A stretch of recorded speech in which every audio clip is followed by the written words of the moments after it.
love to be in Spain anytime to feel the sun again, to eat the lovely food. It feels very special. It's home.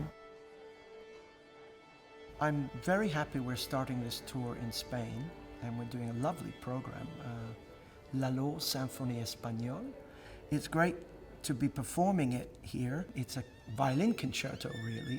It's in 5 movements. Used to be played all the time, doesn't get played nearly enough these days. And to have a Spanish violinist play it, that's really, really special. I always remember where everything started, and especially with this piece I can really show my roots and my culture. So of course coming back home feels really warm.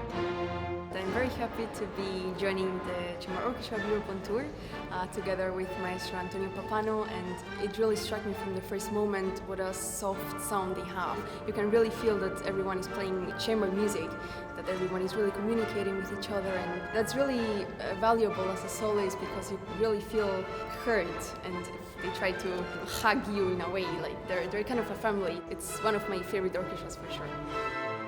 The music is incredible. Lalo is an amazing piece. Maria plays it incredibly, of course, and I think that we're very lucky to be able to play this on a tour, different cities, experience the piece through different atmospheres and cultures. And the Dvorak was very interesting for all of us. I think there was a lot to learn, to get into those dances and work on every little detail which makes all of them different is very special. Though we're talking about relatively rustic dances, the orchestration and the finesse with which he's dressed these pieces up is quite something. And with the accompaniments being so rich in detail, there's so many different things going on other than the tune. And this is the challenge of playing this music. Not to mention the difficulty of especially the first violin part, and really tricky stuff. And some of it goes like a bat out of hell. It's really very, very, very quick tempi. The Dvorak Slavonic dances are wonderful, tricky for the first violins. I mean, you have to keep practicing. Even though we have 7 concerts, we have to, I mean, at least I do have to keep practicing to keep them on a high level. Beautifully orchestrated, but you have to be very careful. They're very difficult to bring off because it's a question of balance and transparency. Performances of these pieces need to be live and alive.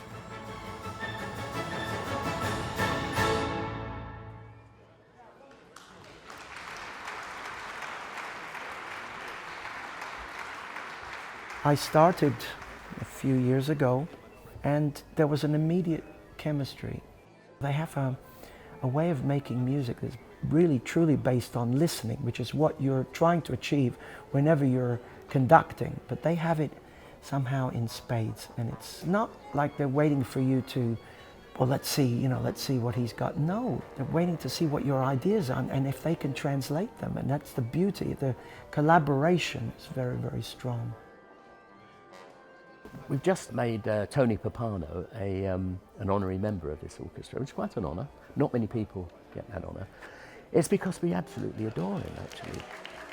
His music making that transcends the notes. He has this operatic background, and there's a lot of singing type phrasing that comes into what he's asking us to do, which is really lovely. I think we can make a real feast of those. He doesn't use the normal terms of pianissimo, mezzo forte, longer, shorter. He just creates characteristic now, how the music should sound and where we come from and where we're getting it.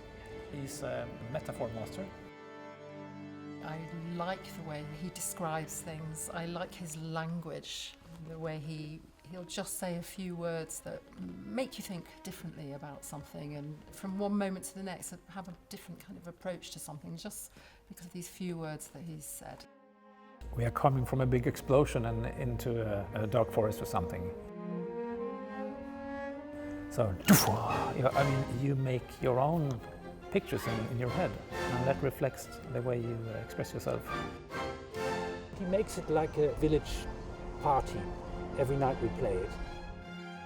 There's a real sense of joy, there's a real sense of laughter, and there's this incredible sort of freedom in the music making, but it's all done within this idea of a vocal line and everything is sung. It's with so much fun, so much energy and pure enjoyment of music, and he has a great sense of humor, and it absolutely shows in the way he guides us through the music, and it's infectious. I love working with this orchestra because each project is just that. It's a project. In any kind of professional pursuit, there's going to be routine and the feeling that it's a job. But they make it feel like it's not a job, like it's a calling, and that's very, very special.